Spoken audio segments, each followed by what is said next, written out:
सध्या जो धर्माच्या बरोबर राहील तोच जिवंत राहील, गुलाबराव पाटील यांनी हे वक्तव्य केलंय। जो धर्माच्या विरुद्ध राहील त्याचं काही खरं नाही असं देखील पाटील यांनी म्हटलंय। जळगावातील एका कार्यक्रमात मंत्री गुलाबराव पाटलांनी हे वक्तव्य केलंय। भगव्या झेंड्यामुळेच मी मंत्री होऊ शकलो असं देखील गुलाबराव पाटील म्हणाले। जो धर्माबरोबर राहील तोच जिवंत राहील, जो धर्माच्या विरुद्ध राहील त्याचं काही खरं नाही आहे।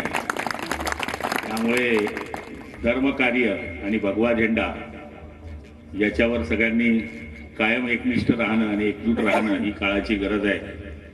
आपण किती जातीपातीत वाटलो याच्यापेक्षा आपण पहिले हिंदू आहोत, मग इतर जातीचे आहोत।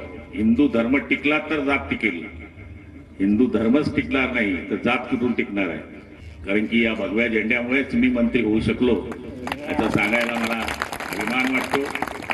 आपण निवडणूक पाहिली, भगवे एका साईडला होते आणि बाकी एका साईडला होते।